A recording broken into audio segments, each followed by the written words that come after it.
Action! Selamun Action! Salud! Madad! Tak!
माननीय सभासदों, महामहिम राष्ट्रपति जी,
माननीय संसद सदस्यगण, संसद की इस बैठक को संबोधित करते हुए मुझे हार्दिक प्रसन्नता हो रही है।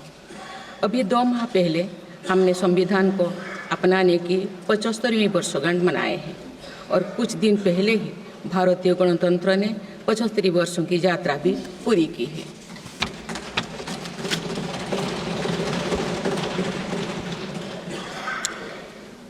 ये अवसर लोकतंत्र की जननी के रूप में भारत के गौरव को नई ऊंचाई देगा। मैं सभी देशवासियों की तरफ से बाबा साहेब आम्बेडकर समेत सभी संविधान निर्माताओं को नमन करती हूँ। माननीय सदस्यगण, इस समय देश में महाकुंभ का ऐतिहासिक पर्व भी चल रहा है। महाकुंभ भारत की सांस्कृतिक परंपरा का, भारत की सामाजिक चेतना का पर्व है। देश और दुनिया से आए करोड़ों श्रद्धालु प्रयागराज में पूर्ण स्नान कर चुके हैं। मैं मोनो अमावस्या के दिन हुई हादसे पर अपना दुख व्यक्त करती हूँ। घायलों के शीघ्र स्वस्थ होने की कामना करती हूँ। कुछ दिन पहले ही हमने देश के पूर्व प्रधानमंत्री डॉक्टर मनमोहन सिंह जी को खोए हैं। मनमोहन सिंह जी ने 10 वर्ष तक प्रधानमंत्री के रूप में देश की सेवा की। वे लंबे समय तक संसद के सदस्य भी रहे। मैं मनमोहन सिंह जी को भावभीनी श्रद्धांजलि अर्पित करती हूँ। माननीय सदस्यगण, भारत की विकास यात्रा की इस अमृतकाल को आज मेरी सरकार अभूतपूर्व उपलब्धियों के माध्यम से नई ऊर्जा दे रही है। तीसरे कार्यकाल में 3 गुना तेज गति से काम हो रहा है। आज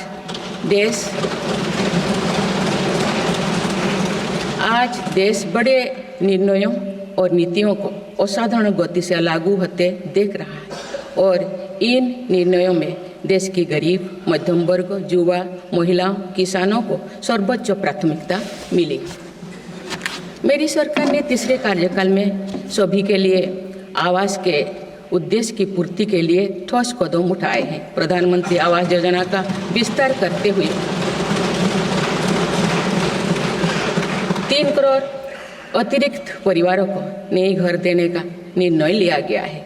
इसके लिए 5,36,000 करोड़ रुपया खर्च किए जाने की योजना है।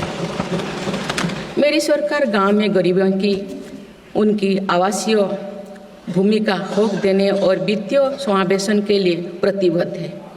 इस दिशा में स्वामित्व योजना के अंतर्गत अब तक 2 करोड़ 25 लाख स्वामित्व कार्ड जारी किए गए हैं।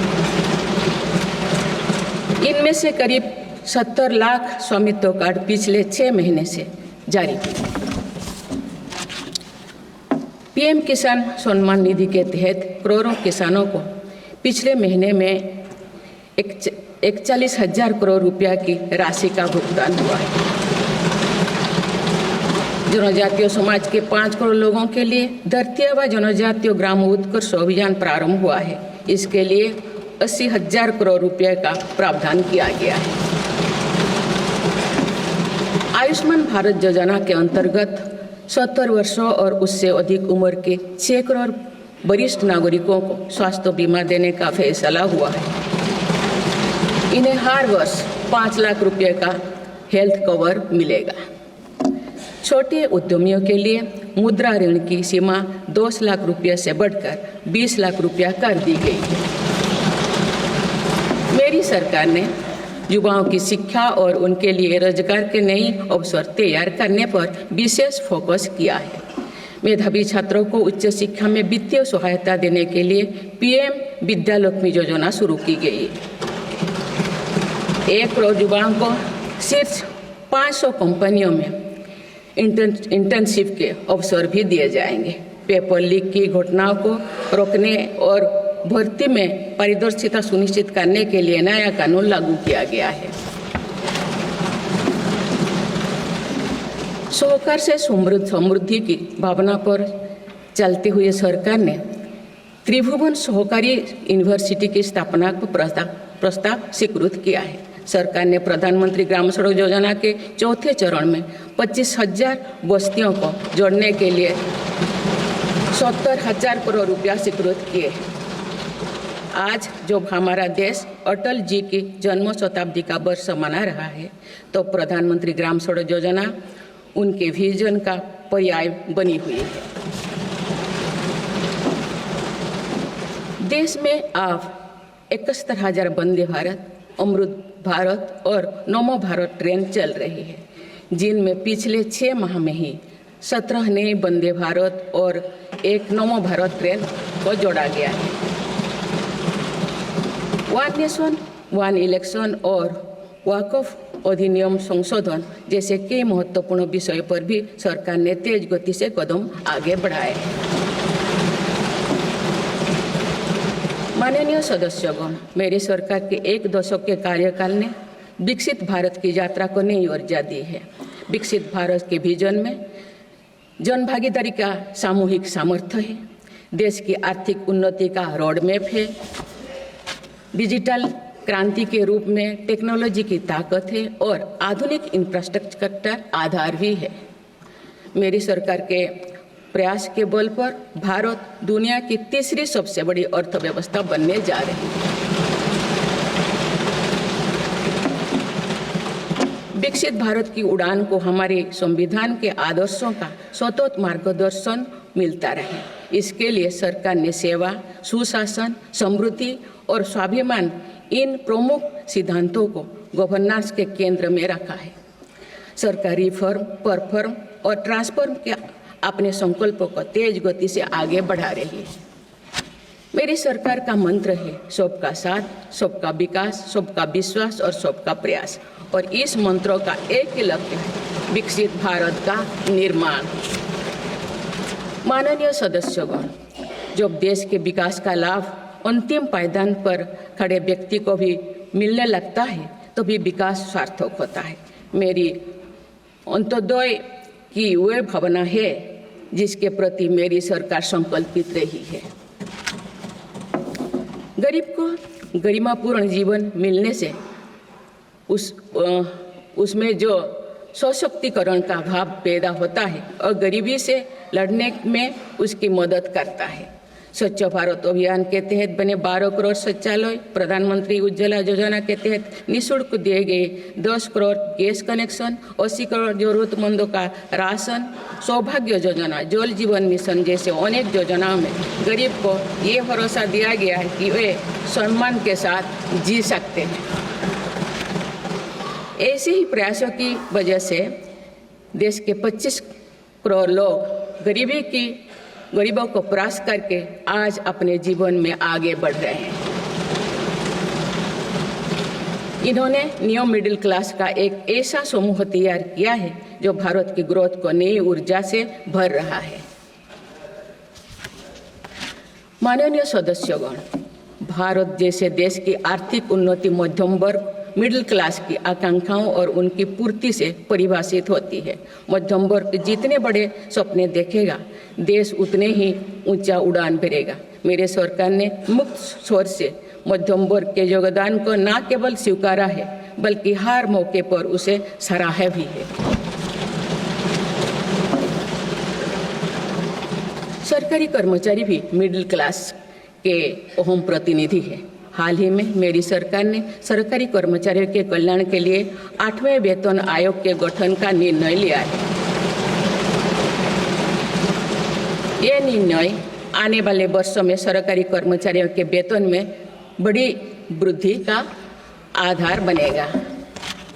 केंद्र सरकार के लाखों कर्मचारियों का यूनिफाइड पेंशन स्कीम के तहत 50% सुनिश्चित पेंशन देने का निर्णय भी लिया गया है, जिसका व्यापक स्वागत हुआ है।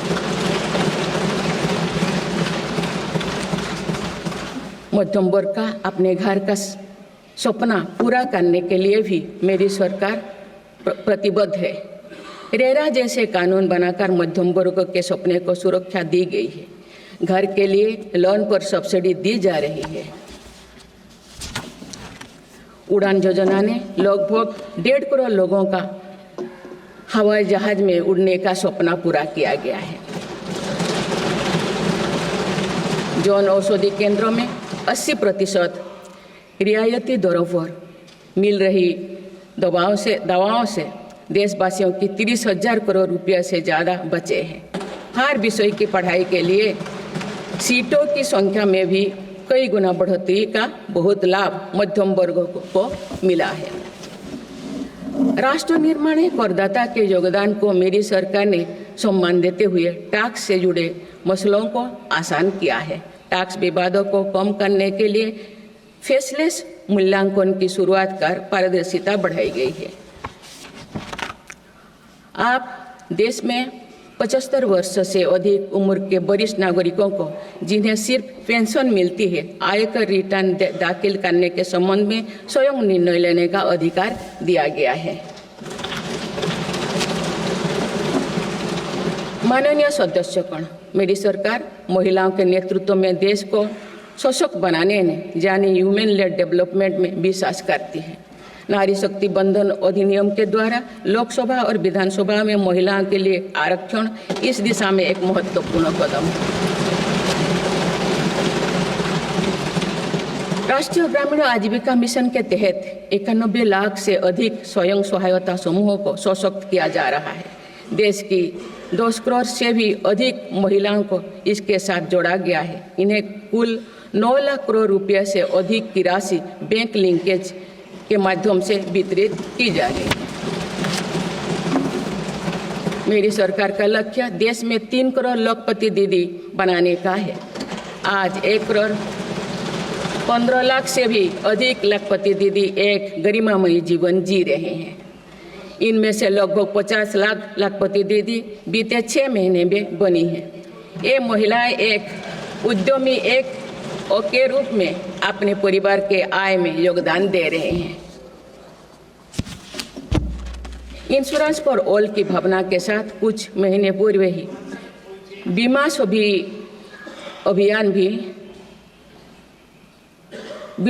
अभियान भी शुरू किया गया है। हमारे बैंकिंग और डिजी पेमेंट्स सखियां दूर दराज के इलाकों में लोगों को वित्तीय व्यवस्था से जुड़ने में महत्वपूर्ण भूमिका निभा रहे हैं। कृषि सखियां नेचुरल फार्मिंग के बढ़ावा दे रही हैं और पशु सखियां के माध्यम से हमारा पशुधन मजबूत हो रहे हैं। ड्रोन दीदी योजना महिलाओं के आर्थिक और तकनीकी सशक्तिकरण का माध्यम बने हैं। ये इस संसद के लिए गौरव का विषय है कि बड़ी संख्या में भारत की बेटियां लड़ाकू विमान उड़ा रही हैं, पुलिस में भर्ती हो रही हैं और कॉरपोरेट कंपनियों का नेतृत्व भी कर रहे हैं। मेरी सरकार के निर्णय के बाद बालिकाओं की भर्ती राष्ट्रीय मिलिट्री स्कूलों में प्रारंभ हो गई है। नेशनल डिफेंस एकेडमी में भी महिला कैडेट्स को भर्ती शुरू की गई है। हमारी बेटियां आज ओलंपिक में मेडल लाकर देश को भी गौरवान्वित कर रही हैं। मैं भारत की संसद के माध्यम से देश की नारी शक्ति को विशेष बधाई देती हूँ।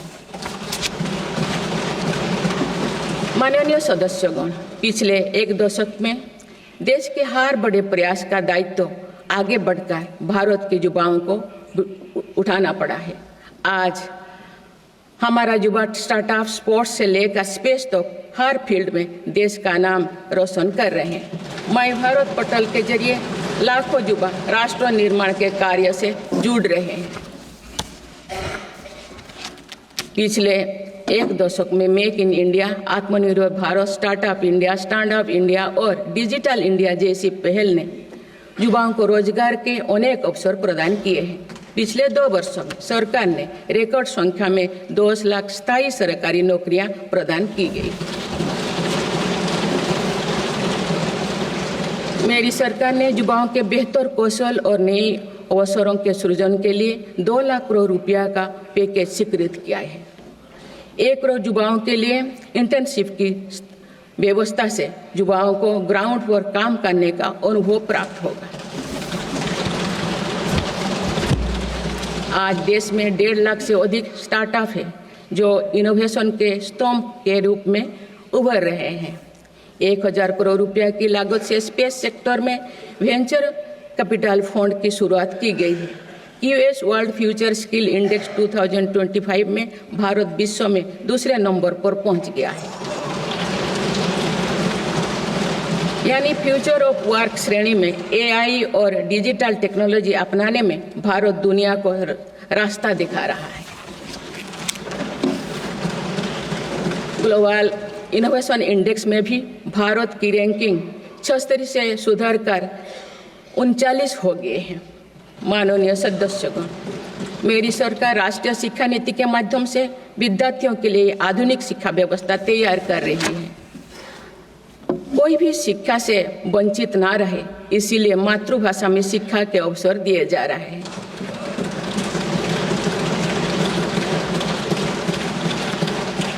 विभिन्न भर्ती परीक्षाएं 13 भारतीय भाषाएं में आयोजित कर भाषा संबंधी बाधाओं को भी दूर किया गया है। बच्चों में इनोवेशन को बढ़ावा देने के लिए 10,000 से अधिक स्कूलों में अटल टिंकरिंग लैब्स खोली गई है। ईज ऑफ डूइंग रिसर्च के लिए हाल ही में one nation one subscription scheme लागू कर दिया है। इससे अंतर्राष्ट्रीय शोध की सामग्री निःशुल्क उपलब्ध हो सकेगी। पिछले एक दशक में उच्च शिक्षण संस्थानों की संख्या बढ़ी है। इनकी गुणवत्ता में भी व्यापक सुधार हुआ है। यूएस विश्व यूनिवर्सिटी एशिया रैंकिंग में हमारे 163 विश्वविद्यालय शामिल हुई है। नालंदा विश्वविद्यालय के नए कैंपस का शुभारंभ कर शिक्षा में भारत का पुराना गौरव वापस लाया गया है। वो दिन भी दूर नहीं जो भारत में निर्मित गगनयान में एक भारतीय नागरिक अंतरिक्ष में जाएगा।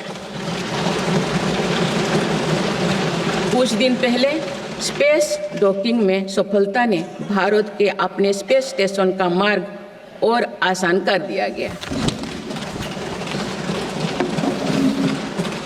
कुछ दिन पहले इसरो ने अपना 100वां लॉन्च करते हुए सैटेलाइट के सफलतापूर्वक स्थापित किए। मैं इस उपलब्धि के लिए भी इसरो को और सभी देशवासियों को बधाई देती हूँ। माननीय सदस्यगण, मेरी सरकार ने देश में विश्व स्तरीय स्पोर्ट्स वातावरण बनाने की दिशा में खोले खेलो India scheme, target Olympic podium scheme यानी स्टॉप्स राष्ट्रीय स्पोर्ट्स यूनिवर्सिटी स्थापित करके देश को आगे कदम बढ़ाए हैं। दिव्यांग के लिए ग्वालियर में विशेष खेल केंद्र खोला गया है। भारत की टीमों में चाहे ओलंपिक हो या फिर पैरालंपिक, हर जगह बेहतरीन प्रदर्शन किया गया है। हाल ही में विश्व शतरंज चैंपियनशिप में भी भारत ने अपना परचम लहराया। फिट इंडिया मूवमेंट चलाकर हम सशक्त युवा शक्ति का निर्माण कर रहे हैं।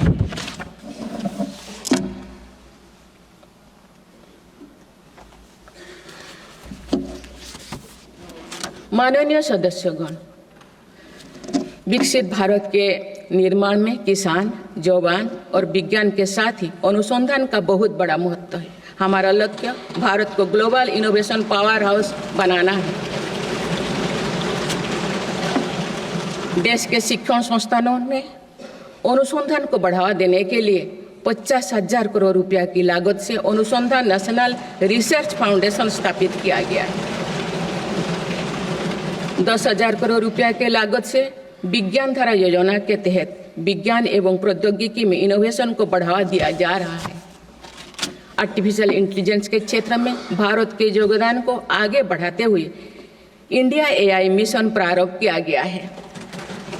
राष्ट्रीय क्वांटम मिशन से भारत इस फ्रंटियर टेक्नोलॉजी में दुनिया के अग्रणी देशों की पंक्ति में स्थान बना सकेगा।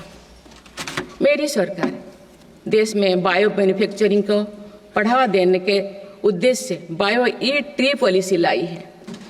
ये पॉलिसी भविष्य की औद्योगिक क्रांति का सूत्रधार होगा। बायो इकोनॉमी का उद्देश्य प्राकृतिक संसाधनों का कुशल उपयोग करना है, जिससे पर्यावरण को संरक्षित करते हुए रोजगार के नए अवसर पैदा होगा। माननीय सदस्यगण, मेरी सरकार ने अर्थव्यवस्था को पॉलिसी पैरालिसिस जैसे परिस्थितियों से उबरने के लिए मजबूत इच्छा शक्ति के साथ काम किया है। कोविड और उसके बाद के हालात एवं युद्ध जैसी वैश्विक चिंताओं के बावजूद भारतीय अर्थव्यवस्था ने जो स्थायित्व एवं रेजिलियंस दिखाया है वो उसके सशक्त होने का प्रमाण है। मेरी सरकार ने ईज ऑफ डूइंग बिजनेस को बढ़ावा देने के लिए कई महत्वपूर्ण कदम उठाए हैं।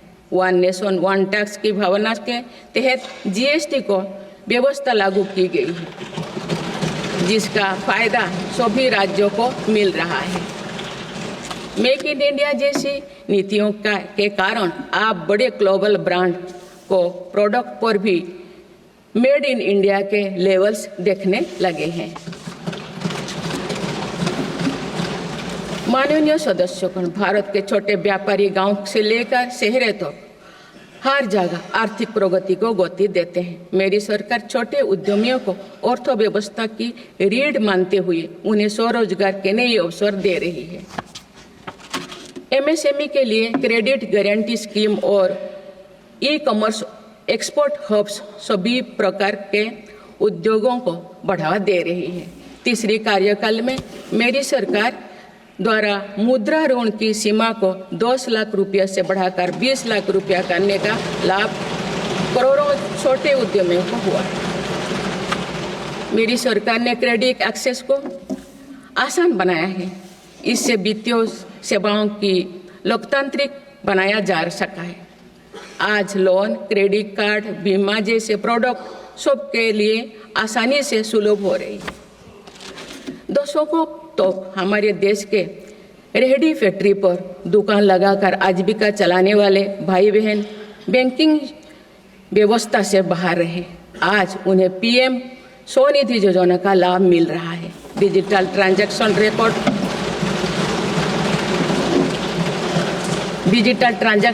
रिकॉर्ड के आधार पर उनको बिजनेस बढ़ाने के लिए और लोन मिलता है। ओएनडीसी की व्यवस्था ने डिजिटल कॉमर्स यानी ऑनलाइन शॉपिंग की व्यवस्था को समावेशी बनाया है। आज देश में छोटे बिजनेस को भी आगे बढ़ाने का समान अवसर मिल रहा है। माननीय सदस्यगण, मेरी सरकार ने 10 वर्षों में प्रगति के जो नए अध्याय लिखे हैं उनमें से एक स्वर्णिम सोपान भारत को डिजिटल क्रांति का भी है। आज भारत टेक्नोलॉजी के फील्ड में एक प्रमुख ग्लोबल प्लेयर के रूप में अपनी उपस्थिति दर्ज करवा रहा है। दुनिया के बड़े देशों के साथ ही भारत में 5G सर्विसेज की शुरुआत इसका एक बड़ा उदाहरण है। भारत की यूपीआई टेक्नोलॉजी की सफलता से दुनिया के कई विकसित देश भी प्रभावित हैं। आज 50% से ज़्यादा real time digital transaction Bharat में हो रहा है। मेरी सरकार ने डिजिटल टेक्नोलॉजी को सामाजिक न्याय और समानता के एक टूल के तौर पर इस्तेमाल किया है। डिजिटल पेमेंट कुछ लोगों या कुछ वर्गों तक सीमित नहीं है। भारत में छोटे से छोटा दुकानदार भी इस सुविधा का लाभ उठा रहे हैं। गांव में भी बैंकिंग सेवाएं और यूपीआई जैसे वर्ल्ड क्लास टेक्नोलॉजी उपलब्ध है।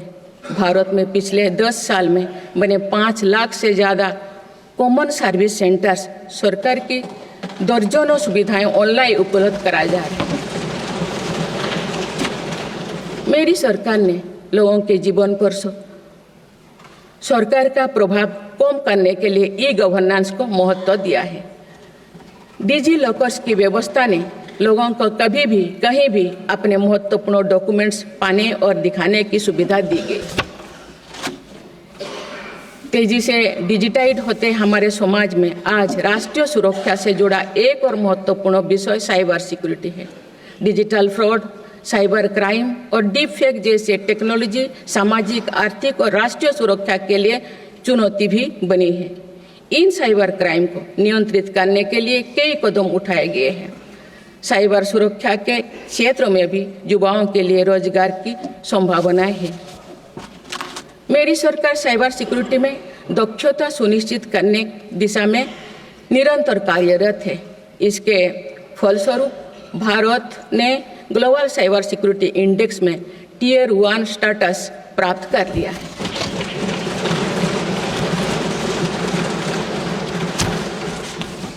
माननीय सदस्यगण, किसी भी देश का आधुनिक इंफ्रास्ट्रक्चर ने केवल उसके नागरिकों को एक बेहतर जीवन एवं देश को नई पहचान देता है, बल्कि देश को एक नया आत्मविश्वास भी देता है। बीते दशक में भारत ने वर्ल्ड क्लास इंफ्रास्ट्रक्चर निर्माण के कई माइलस्टोन तय किए हैं। इस आधुनिक इंफ्रास्ट्रक्चर से दुनिया में भारत की छवि मजबूत हुई है। इन्वेस्टर्स का भारत के प्रति भरोसा बढ़ा है, उपयोग को बल मिला है और नए रोजगार का निर्माण हो रहा है। मेरी सरकार देश के हर हिस्से को हाईवे, एक्सप्रेसवे से कनेक्ट करने के लिए मिशन मोड में काम कर रही है। पीएम गति शक्ति नेशनल मास्टर प्लान के द्वारा परियोजना पर पूरा करने की गति तेज हुई है।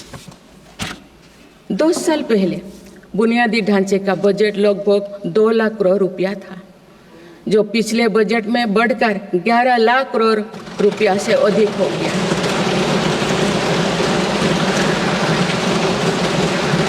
पिछले एक दशक के काम को आगे ले जाते हुए पिछले 6 महीने में मेरी सरकार ने भविष्य के इंफ्रास्ट्रक्चर में रिकॉर्ड निवेश किया है।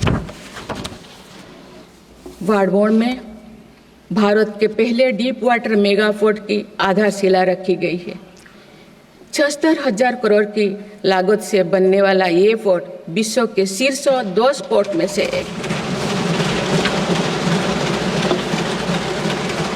मुझे बताते हुए खुशी हो रही है कि उधमपुर श्रीनगर बारामूला रेल लिंक परियोजना पूरी हो गई है और अब देश कश्मीर से कन्याकुमारी तक रेलवे लाइन से जुड़ जाएगा। इस महत्वाकांक्षी परियोजना के तहत चेनाब ब्रिज का निर्माण हुआ है, जो विश्व का सबसे ऊंचा रेल ब्रिज है। साथ ही आंधी ब्रिज देश का पहला रेल केबल ब्रिज बना है। सिंकुन ला सुरंग पर काम भी सफलतापूर्वक आगे बढ़ रहा है। निकट भविष्य में पूरी होने पर यह विश्व की सबसे ऊंचा सुरंग होगा। इससे लद्दाख और हिमाचल प्रदेश के बीच 12मासी संपर्क बना रहेगा।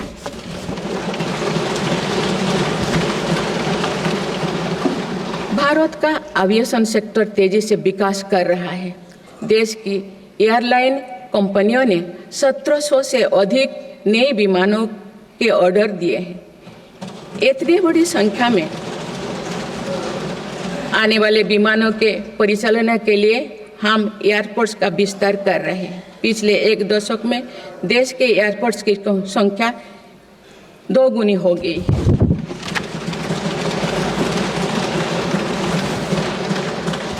माननीय सदस्यगण, विकसित भारत को गति देने के लिए हमारे शहरों को फ्यूचर रेडी बनाना आवश्यक है।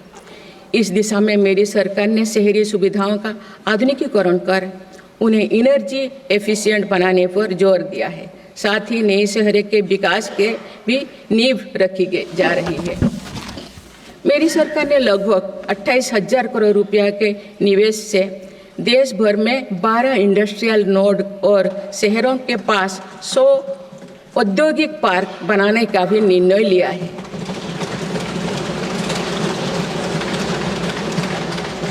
शहरी यातायात को सुगम बनाने के कार्य लगातार जारी है। दिल्ली, पुणे, ठाणे और बेंगलुरु में मेट्रो प्रोजेक्ट्स और अहमदाबाद भुज रूट पर शुरू हुई नमो भारत रैपिड रेल सर्विसेज विकसित भारत के शहरों का स्वरूप है।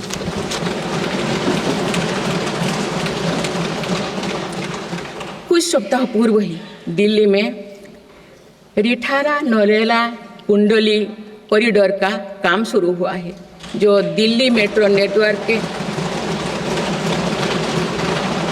बड़े सेक्शन में से एक होगा। मेरी सरकार के निरंतर प्रयास से दिल्ली में मेट्रो टूर लगातार बढ़ रहा है। 2014 में दिल्ली एनसीआर में मेट्रो का कुल नेटवर्क 200 किलोमीटर से भी कम था। अब ये बढ़कर दुगुना से भी ज़्यादा हो गया है।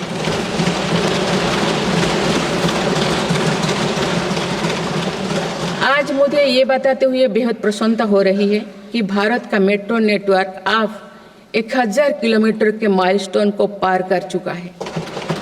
भारत अब मेट्रो नेटवर्क के मामले में दुनिया का तीसरा सबसे बड़ा देश बन गया है। लगभग 8000 करोड़ रुपया के खर्च से देश में 52,000 इलेक्ट्रिक बस चलाने का भी निर्णय हुआ है। इससे शहरी इलाका में सुगम और स्वच्छ यातायात की सुविधा मिलेगी और अनेक लोगों को रोजगार भी मिलेगा। आसान कनेक्टिविटी और अर्बन टूरिज्म को बढ़ावा देने के लिए देश में 15 रोपवे प्रोजेक्ट्स की योजना पर भी काम हो रहा है। माननीय सदस्यगण, मेरी सरकार बहुआयामी एवं समरस सर्वस्पर्शी विकास की नीतियों पर काम करती आई है। इसीलिए मेरी सरकार ने जितना बल फिजिकल इंफ्रास्ट्रक्चर पर दिया है, उतने ही सघन प्रयास सोशल इंफ्रास्ट्रक्चर क्रांति के लिए भी किए हैं। समाज के हर वर्ग तक सस्ती, सुलभ और गुणवत्तापूर्ण स्वास्थ्य सेवाएं पहुंचे, ये मेरी सरकार की प्राथमिकता है। अस्पताल, इलाज और सेवा की व्यवस्था के कारण एक सामान्य परिवार में स्वास्थ्य पर होने वाला खर्च निरंतर कम हो रहा है। देश में नागरिकों तक बेहतर स्वास्थ्य सेवाएं पहुंचाने के लिए 1,75,000 आयुष्मान आरोग्य मंदिर बने हैं।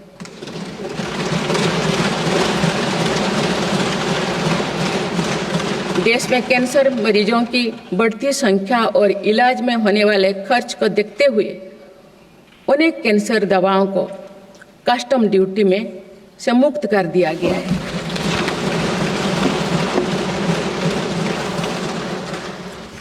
सर्वाइकल कैंसर के लिए अब तक लगभग 9 करोड़ महिलाओं की स्क्रीनिंग की जा चुकी है।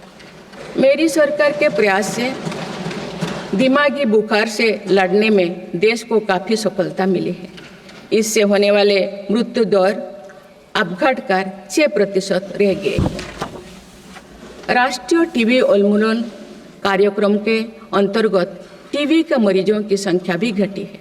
मेरी सभी देशवासियों और माननीय सांसदों से आग्रह है कि हम सब मिलकर टीबी मुक्त भारत के अभियान को सफल बनाने में अपना योगदान दें। भारत में मातृ मृत्यु दर और शिशु मृत्यु दर में भी व्यापक सुधार हुआ है। गर्भवती महिलाओं और बच्चों के टीकाकरण कार्यक्रम की सही ट्रैकिंग रखने के लिए यूइन पोर्टल लॉन्च किया गया है। इस पोर्टल पर अब तक लगभग 30 करोड़ वैक्सीन खुराक दर्ज हो चुका है। टेलीमेडिसिन के माध्यम से 30 करोड़ से अधिक टेली कंसल्टेशन से नागरिकों को स्वास्थ्य लाभ मिला है। सरकार अगले 5 सालों में देश के मेडिकल कॉलेजों में 75,000 नई सीटों के सृजन के लिए भी काम कर रही है। सरकार हेल्थ इंफ्रास्ट्रक्चर और मेडिकल इक्विपमेंट मैन्युफैक्चरिंग को बढ़ावा दे रही है। देश में नई बल्क ड्रग और मेडिकल डिवाइसेस के पार्क भी बनाया जा रहा है। हमने रोजगार के अनेक नए अवसर उपलब्ध हो रहा है। माननीय सदस्यगण, भारत में आधुनिक और आत्मनिर्भर कृषि व्यवस्था हमारा लक्ष्य है। मेरी सरकार किसानों को फसलों का उचित दाम दिलाने और उनकी आय बढ़ाने के लिए समर्पित भाव से काम कर रही है।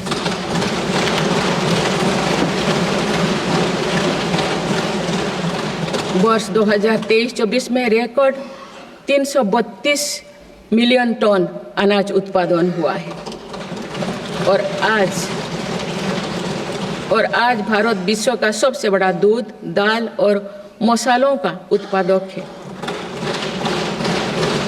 सरकार ने खरीफ और रबी फसलों के MSP में निरंतर बढ़ोतरी की है।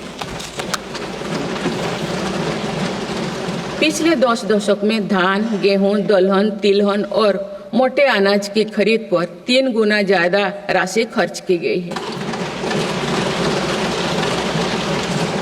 पिछले 6 महीने में फसलों की जलवायु अनुकूल, बायो फोर्टिफाइड और अच्छी उपज देने वाले 109 उन्नत प्रजातियां किसानों को सौंपी गई है। देश में कृषि इंफ्रास्ट्रक्चर को सुदृढ़ करने के लिए सरकार ने कृषि इंफ्रास्ट्रक्चर फंड योजना के दायरे का विस्तार किया है। इससे ग्रामीण क्षेत्र में रोजगार को और बढ़ावा मिलेगा। देश में तिलहन उत्पादन को बढ़ावा देने और खाद्य तेलों में आत्मनिर्भरता प्राप्त करने के उद्देश्य से national mission on oil seeds को स्वीकृति दी गई है। प्राकृतिक खेती को बढ़ावा देने के लिए भी राष्ट्रीय मिशन चलाया जा रहा है।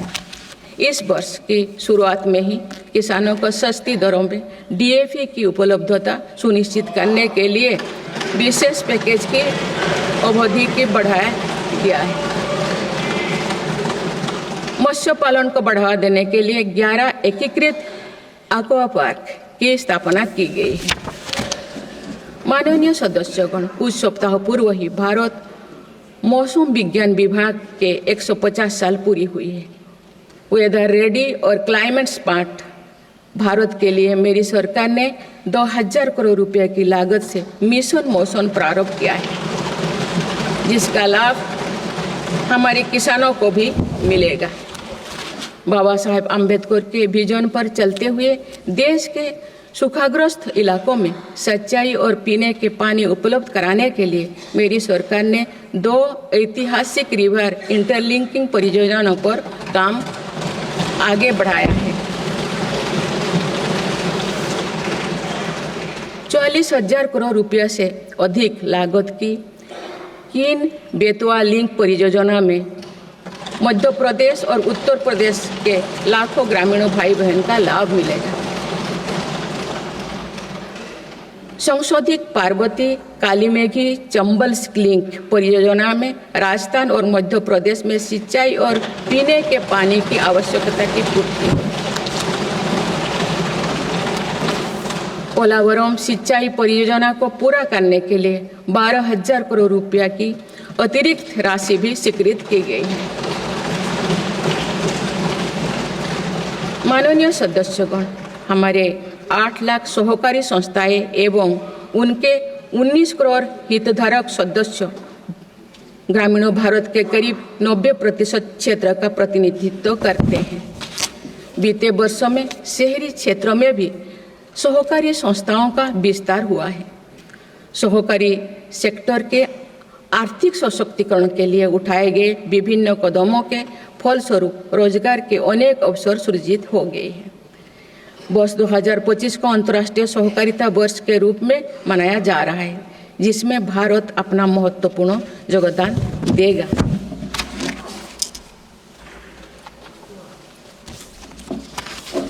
माननीय सदस्यगण, हम जब राष्ट्र के विकास और उपलब्धियों की चर्चा करते हैं तो वास्तव में हम राष्ट्र के नागरिकों की क्षमता एवं उपलब्धियों का ही उल्लेख कर रहे होते हैं।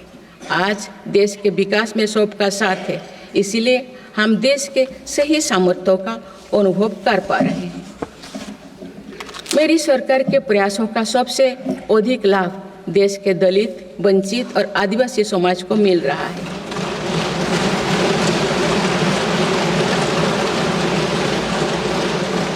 आज़ादी के दशकों बाद भी हमारे जिस जनजातीय एवं आदिवासी समाज की उपेक्षा होती रही, मेरी सरकार ने उसके कल्याण को पहली प्राथमिकता दी है। धरती आबा जनजातीय ग्राम उत्कर्ष अभियान और PM जनमन योजना इसका प्रत्यक्ष उदाहरण है। देश भर में स्थापित 470 से अधिक एकलव्य मॉडल आवासीय विद्यालय के माध्यम से लगभग 1.25 लाख आदिवासी बच्चों को स्कूली शिक्षा दी जा रही है। पिछले 10 वर्ष में आदिवासी बहुल इलाकों में 30 नए मेडिकल कॉलेज खोले गए हैं। विशेष राष्ट्रीय मिशन चलाकर आदिवासी समुदाय की सिकल सेल से जुड़े स्वास्थ्य सेवाओं पर भी ध्यान दिया जा रहा है। इस मिशन के अंतर्गत लगभग 5 करोड़ व्यक्तियों की स्क्रीनिंग की जा चुकी है। जनजातीय विरासत को सहेजने के लिए भी मेरी सरकार ने अनेक कदम उठाए हैं। इस वर्ष भगवान बिरसा मुंडा की 150वीं जयंती का पर्व पूरे देश में जनजातीय गौरव वर्ष के रूप में मनाया जा रहा है।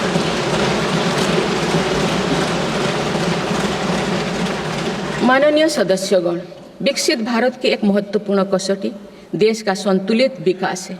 किसी क्षेत्रों में ये भावना नहीं होनी चाहिए कि वे विकास में पीछे छूट गए हैं।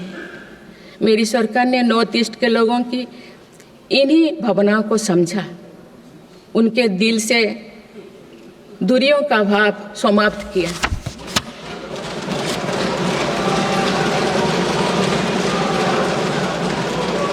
दस से अधिक शांति समझौते को कर सरकार ने अनेक गुटों को शांति के मार्ग से जोड़ने का काम किया है। पूरा देश नॉर्थ ईस्ट के 8 राज्यों की संभावनाओं को देख सके, इस दिशा में पहले अष्टलक्ष्मी महोत्सव का आयोजन किया गया है।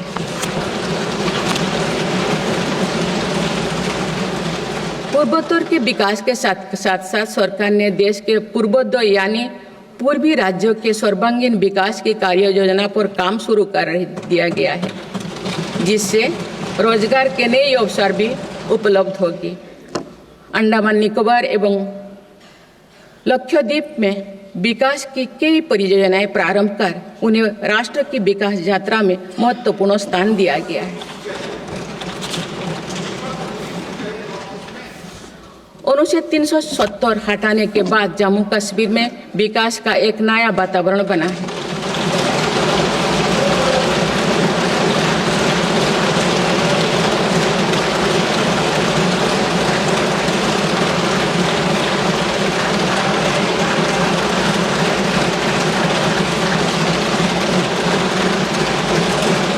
जम्मू कश्मीर में लोकसभा चुनाव एवं विधानसभा चुनाव अत्यंत शांतिपूर्ण माहौल में संपन्न हुए। जम्मू कश्मीर के लोग इसके लिए बधाई के पात्र हैं। माननीय सदस्यगण, राष्ट्र या समाज की सफलता समावेशी एवं सर्वस्पर्शी तभी होती है जब वो सिद्धांतों से प्रेरित हो। इसलिए मेरी सरकार ने उन मौलिक सिद्धांतों को हमेशा अपने कार्यनीति के केंद्र में रखा, जिनका निर्देश हमारे संविधान ने दिया है। संविधान के आलोक में मेरी सरकार की प्रमुख सैद्धांतिक प्रेरणा है सेवा।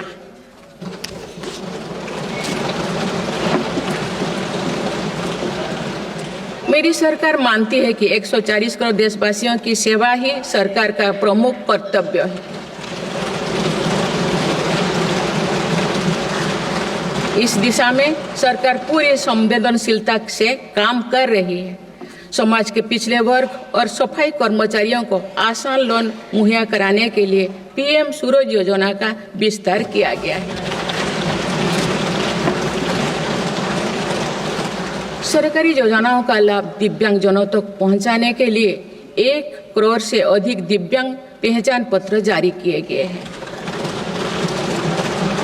स्वच्छता सैनिकों के लिए चलाई जा रही नमस्ते योजना का विस्तार कर अब स्वच्छता का बीड़ा उठाने वाले भाई बहनों को भी इसमें शामिल किया गया है। विकसित भारत की यात्रा में कोई भी छूटने ना पाए, इस ध्येय के अनुरूप मेरी सरकार सैचुरेशन अप्रोच के साथ काम कर रही है। माननीय सदस्यगण, बीता दशक भारत की सांस्कृतिक चेतना के पुनः जागरण का दशक रहा है।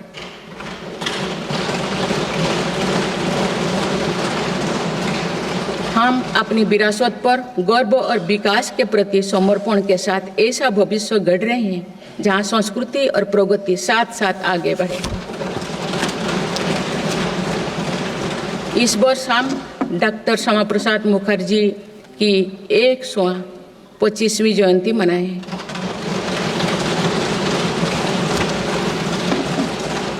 उन्होंने कहा था कि सच्चा राष्ट्रवाद केवल भारत की भौतिक एकता नहीं बल्कि उनकी सांस्कृतिक एकता को मजबूत करने में है।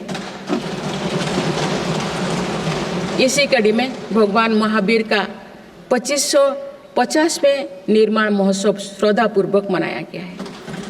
देश ने उत्साह से संत मीराबाई की 525वीं जयंती भी मनाई।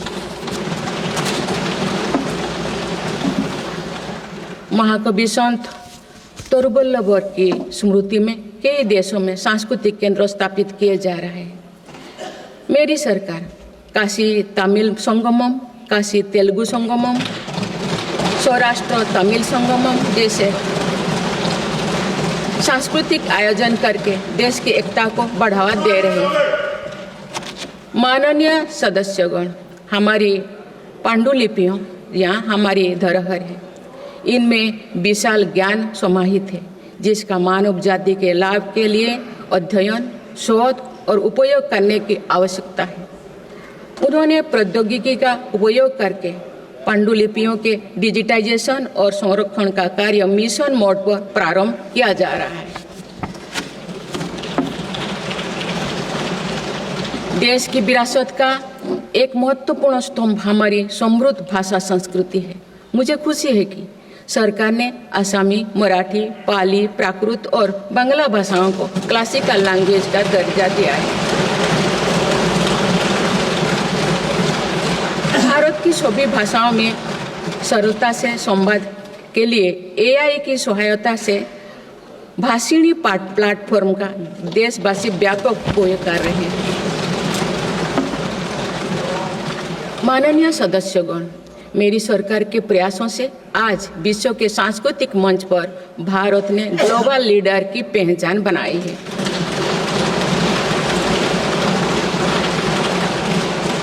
सभी एशियाई बौद्ध देशों को आपस में जोड़ने के लिए मेरी सरकार ने पहली एशियाई बुद्धिस्ट कॉन्फ्रेंस का आयोजन किया। पिछले वर्ष वर्ल्ड हेरिटेज कमेटी की बैठक का आयोजन भी भारत में हुआ जिसमें 140 देशों ने भाग लिया। अंतर्राष्ट्रीय योग दिवस के माध्यम से पूरा विश्व आज भारत की योग परंपरा को अंगीकार कर रहा है। माननीय सदस्यगण, प्रगति की भव्य इमारत को नई बुलंदियों तक ले जाने के लिए मजबूत स्तंभों की जरूरत होती है। भारत के विकास के लिए मेरी सरकार ने रिफॉर्म, परफॉर्म और ट्रांसफॉर्म के ऐसे ही 3 मजबूत स्तंभ बनाए हैं। आज ये शब्द पूरी दुनिया में भारत के नए गवर्नेंस मॉडल का पर्याय बन गए हैं। सरकार ने संविधान के लागू होने से पहले बने कानूनों की विस्तृत समीक्षा की है। कई कानूनों को निरस्त या संशोधन किया जा रहा है ताकि पूरा तंत्र वर्तमान सामाजिक और आर्थिक चुनौतियों का सामना कर सके। सरकार अब तक 1500 से अधिक पुराने और आवश्यक कानूनों को निरस्त कर चुके हैं। गुलामी के कानूनों को हटाकर दंड संहिता के स्थान पर न्याय संहिता लागू की गई है। जन विश्वास और जन भागीदारी के साथ मेरी सरकार जनता का जीवन सुगम बनाने पर कार्य कर रही है। विवादों को निपटाने के लिए विवाद से विश्वास की पहल की गई है। इसी भावना के साथ सरकार ने 40,000 से अधिक नियमों का कम या सरल किया है और 3500 प्रावधानों को अपराध मुक्त किया है।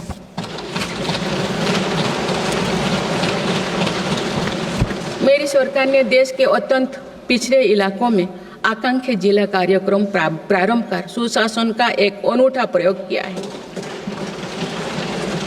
इस कार्यक्रम से इन जिलों में स्वास्थ्य, पोषण, कृषि, सामाजिक विकास और शिक्षा जैसे विभिन्न मापदंडों में उल्लेखनीय प्रगति हुई है। यूएनडीपी की एक रिपोर्ट में इस पहल की बहुत सराहना की गई है। इस सफलता से प्रेरित होकर आप देश के 500 आकांक्षा ब्लॉक में भी समग्र विकास हेतु अभियान प्रारंभ किया गया है।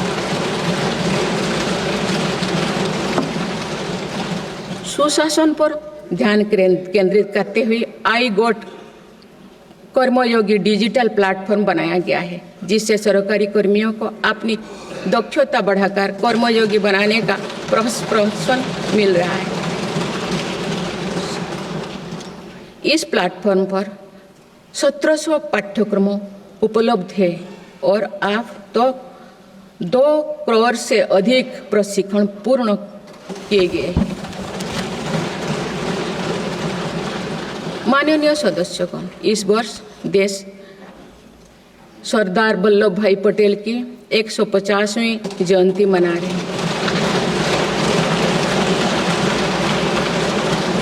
उनकी प्रेरणा से मेरी सरकार राष्ट्र प्रथम की भावना को लेकर आगे बढ़ रही है। देश की सीमाओं की रक्षा और आंतरिक सुरक्षा सुनिश्चित करने के लिए सरकार ने ऐतिहासिक कार्य किए हैं। विशेषकर रक्षा क्षेत्र में आत्मनिर्भरता में हमें बहुत उत्साहजनक परिणाम मिले हैं। हम मेक इन इंडिया से मेक फॉर द वर्ल्ड की ओर बढ़े हैं। इससे देश में रोजगार के नए अवसर भी बन रहे हैं। कुछ दिन पहले एक ऐतिहासिक पल में देश में बने 2 युद्धपोतों और 1 पनडुब्बी को भारतीय नौसेना में कमीशन किया गया है। देश में डिफेंस इंडस्ट्रियल कॉरिडोर की स्थापना और डिफेंस स्टार्टअप्स को प्रोत्साहन देकर हम आत्मनिर्भरता का और स्वरोजगार को मजबूती दे रहे हैं। सीमाओं की रक्षा के साथ साथ देश के सीमावर्ती क्षेत्र का विकास भी हमारी रणनीति का अहम हिस्सा है। सीमा क्षेत्र की सड़कें और अटल टनल, सेला टनल, सोनमर्ग टनल जैसे आधुनिक इंफ्रास्ट्रक्चर से रक्षा और पर्यटन का बढ़ावा मिला है। सीमा पर स्थित देश के प्रथम गांव में वाइब्रेंट विलेज कार्यक्रम प्रारंभ किया गया है। वामपंथी उग्रवाद को समाप्त करने के लिए के अंतिम चरण की भी शुरुआत हो चुकी है। सरकार के प्रयासों से वामपंथी उग्रवाद प्रभावित जिलों की संख्या 126 से घटकर अब 38 तक आ गई है। माननीय सदस्यगण, वैश्विक अस्थिरता के वातावरण में भारत आर्थिक, सामाजिक और राजनैतिक स्थिरता का स्तंभ बनकर विश्व के सामने आदर्श प्रस्तुत कर रहा है। चाहे G7 समिट हो या क्वाड, ब्रिक्स, एससीओ हो या G20, भारत के सामर्थ्य, नीति और नियत पर पूरे विश्व ने भरोसा जताया है।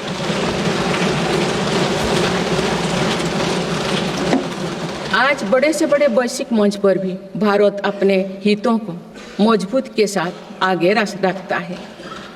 G20 का सफल आयोजन और दिल्ली डिक्लेरेशन इसका उदाहरण है। तीसरी global south summit, Bharat Asian summit और भारत करिकम समिट में हमने ग्लोबल साउथ से जुड़े विषयों को अभिव्यक्ति दी। हमने समिट ऑफ द फ्यूचर में भारत का विजन ऑफ फ्यूचर रखा है। इसी माह में मेरी सरकार द्वारा भुवनेश्वर में प्रवासी भारतीय दिवस का आयोजन किया गया। प्रवासी भाई बहनों के सुविधा सहूलियत हमारी प्राथमिकता है। इसलिए 6 नए दूतावास और 4 नए वाणिज्यिक दूतावास खोलने का निर्णय लिया गया है। विश्व बंधु की छवि मजबूत करते हुए विश्व में कोई आपदाग्रस्त इलाकों में भारत ने तुरंत सहायता भरा हाथ बढ़ाया। भारत के नए देशों के साथ अपना डिजिटल पब्लिक इंफ्रास्ट्रक्चर साझा किया है और जन औषधि केंद्र स्थापित कर दिए। माननीय सदस्यगण, मेरी सरकार वर्तमान के साथ ही आगे वाली पीढ़ियों को ध्यान में रखते हुए भी निर्णय ले रही है। हम देश को ग्रीन फ्यूचर, ग्रीन जॉब्स की तरफ ले जा रहे हैं। 2030 तक 500 gigawatt non fossil fuel energy क्षमता के लक्ष्यों को प्राप्त करने की दिशा में बीते 6 महीने में कई बड़े फैसले लिए गए हैं। पीएम सूर्यघर मुफ्त बिजली योजना के अंतर्गत 75,000 करोड़ रुपया की लागत से रूफटॉप सोलर सिस्टम स्थापित किए जा रहे हैं। अभी तक 7.5 लाख घरों में रूफटॉप सोलर की स्थापना की जा चुकी है। इससे रोजगार के अवसर भी बढ़ी है। राष्ट्रीय ग्रीन हाइड्रोजन मिशन के तहत 8 लाख करोड़ रुपये के निवेश और 6 लाख से अधिक रोजगार का सृजन होगा। हम परमाणु ऊर्जा का विस्तार करने पर भी तेजी से काम कर रहे हैं। मेरी सरकार वाहन स्क्रैपिंग पॉलिसी लाई है ताकि पुराने वाहनों का वैज्ञानिक तकनीकी से निपटारा हो और इससे भी रोजगार के नए अवसर सृजित हो। इसी क्रम में विश्व पर्यावरण दिवस 2024 पर एक पेड़ मां के नाम अभियान प्रारंभ किया गया।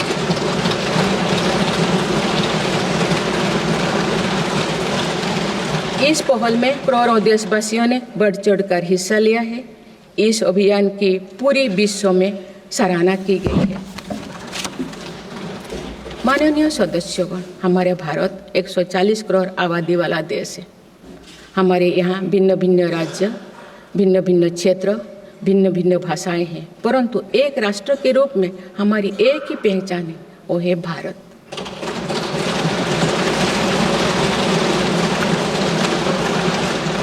हमारा एक ही संकल्प है, एक ही लक्ष्य है, विकसित भारत।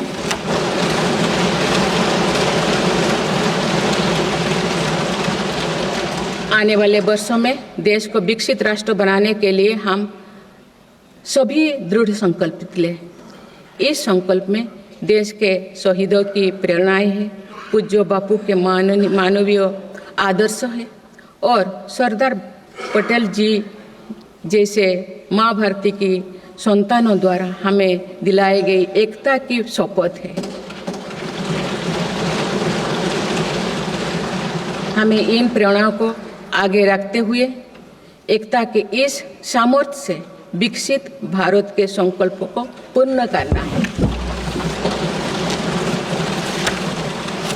आइए हम एक बार फिर एकता के संकल्पों को दोहराएं और भारत के सपनों को पूरा करने के लिए कटिबद्ध हो। जब हम साथ मिलकर बढ़ेंगे तो हमारी भावी पीढ़ियां 2047 में अवश्य विकसित, सशक्त, समर्थ और समृद्ध भारत देखेंगे।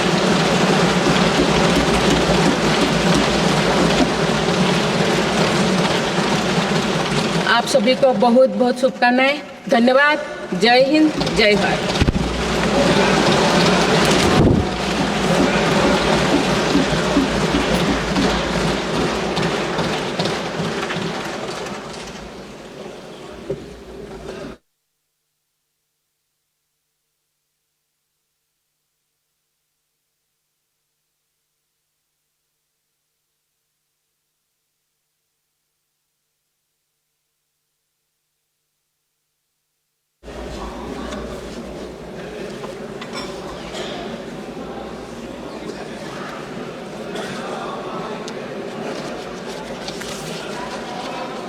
Honorable President, honorable members, I seek to read some parts from the English version of Honorable President's address, and the rest may be considered as read.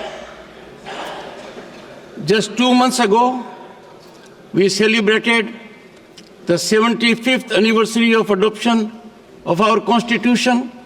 And only a few days ago, the Indian Republic completed 75 years of its journey. Mahakumbh is a festival of India's cultural tradition and social consciousness. I express my sorrow over the unfortunate incident that occurred on Moni Amavasya and wish for the speedy recovery of the injured. To ensure that the journey towards Viksit Bharat continues to be guided by the ideals of our Constitution, the government has placed 4 key principles: service, good governance, prosperity, and pride at the core of governance. Initiatives like construction of 12 crore toilets under Swachh Bharat Abhiyan, 10 crore free LPG gas connections under Pradhan Mantri Ujjwala Yojana, ration for 80 crore needy citizens, the Subhagya Yojana and the Jal Jeevan Mission have given the poor the confidence that they can live with dignity. Due to such efforts, 25 crore people have overcome poverty and moving forward in life. Honorable members, it is a matter of pride for the Parliament that India's daughters are now flying fighter jets, joining the police force and leading corporate companies. Following my government decision, girls have entered and started enrolling in national military schools and National Defense Academy as cadets. Our daughters are also making the nation proud by winning medals in the Olympics. An internship program for 1 crore youth will provide them with hands-on experience in real-world work environment. In the QS World Future Skill Index 2025, India has risen to the 2nd place globally. Showcasing our leadership in artificial intelligence and digital technology, adoption in the future of work category. Similarly, India's rank in the Global Innovation Index has improved significantly, moving up from 76th to 39th position. For enhancing the ease of doing research, the One Nation, One Subscription scheme has recently been introduced, offering free access to international research materials. The inauguration of the new Nalanda University campus has revived India's ancient glory in education. Honorable members, the day is not far when an Indian citizen will travel to space aboard the indigenously developed Gaganyaan spacecraft. India's teams, whether at the Olympics or Paralympics, have consistently delivered outstanding performances. Recently, India also achieved remarkable success at the World Chess Championship. My government has utilized digital technology as a tool for social justice and equality. Digital payments are no longer confined to select individuals or classes. Today, even the smallest shopkeepers in India benefit from this facility. My government is continuously working to ensure competence in cyber security. As a result of these efforts, India has achieved Tier 1 status in the Global Cyber Security Status and Index. Honorable members, 10 years ago, the budget for capex was around 2 lakh crore rupees, which has now increased to over 11 lakh crore rupees in the last budget. I am pleased to inform you that Udhampur, Srinagar, Baramulla rail link project has been completed, connecting the nation from Kashmir to Kanyakumari through the railway line. Under this ambitious project, the Chenab Bridge has been constructed, which is the highest railway bridge in the world. Honorable members, metro projects in Delhi, Pune, Thane, and Bengaluru, along with the recently launched Namo Bharat rapid rail services on the Ahmedabad-Bhuj route, are shaping the cities of a Viksit Bharat. Just a few weeks ago, work began on Rithala-Narela-Kundli corridor in Delhi, which will be one of the major sections of the Delhi metro network. In 2014, the total metro network in Delhi NCR was less than 200 kilometers. Now it is more than doubled. Additionally, the decision to deploy 52,000 electric buses in the country at an estimated cost of 8,000 crore rupees will provide smooth and clean urban transportation.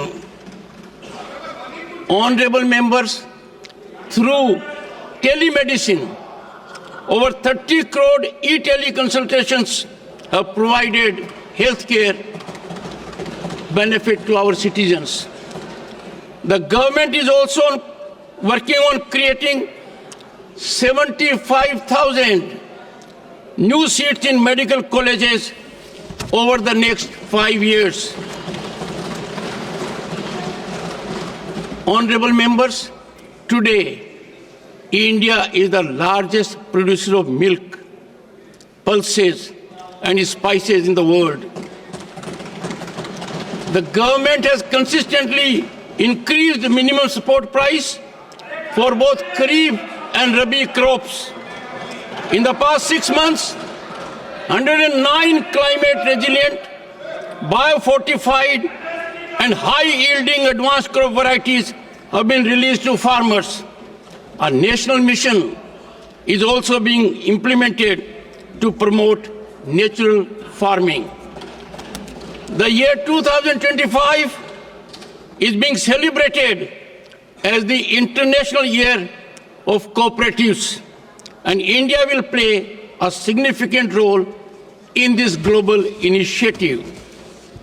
Honorable members, nearly 1.25 lakh tribal children are receiving quality education through more than 470 Eklavya model residential schools.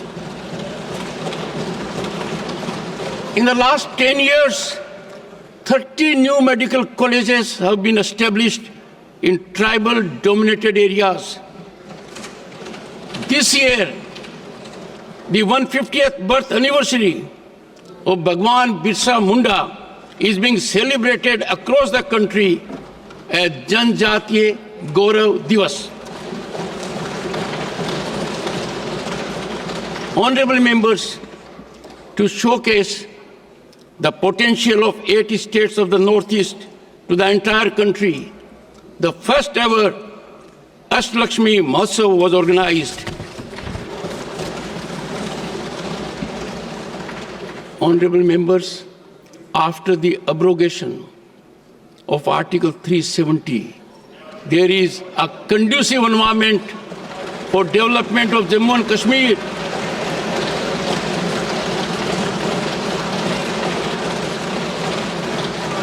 Both the Lok Sabha and Vidhan Sabha elections were conducted in a peaceful manner in Jammu and Kashmir. The people of Jammu and Kashmir deserve commendation for this remarkable achievement.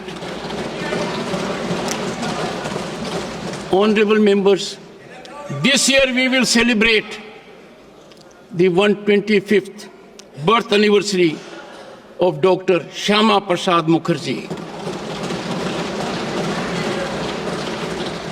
who said, and I quote, "True nationalism lies not only in the physical unity of India, but in strengthening its cultural unity," unquote.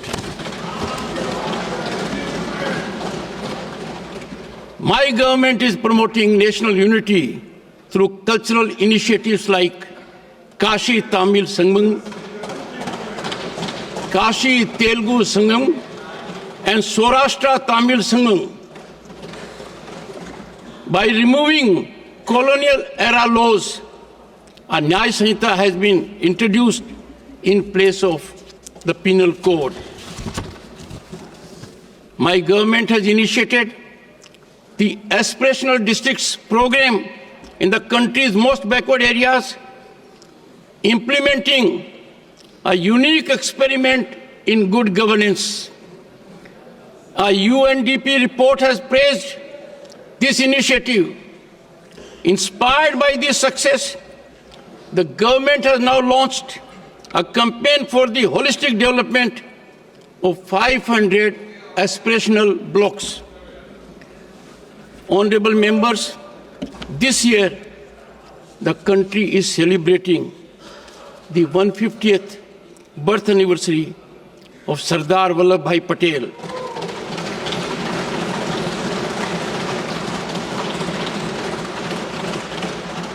Inspired by his vision, my government is moving ahead with the principle of Nation First. Roads in border areas, along with modern infrastructure like the Atal Tunnel, Sela Tunnel, and Sonmarg Tunnel, have enhanced both defense capabilities and tourism. The Vibrant Villages program has been launched in the country's first villages located along the border. The final phase of eliminating left-wing extremism has also begun. Due to the government's efforts, the number of districts affected by left-wing extremism has been reduced from 126 to 38 only. Honorable members, several significant decisions have been taken in the last 6 months towards achieving the target of 500 gigawatt non-fossil fuel energy capacity by 2030.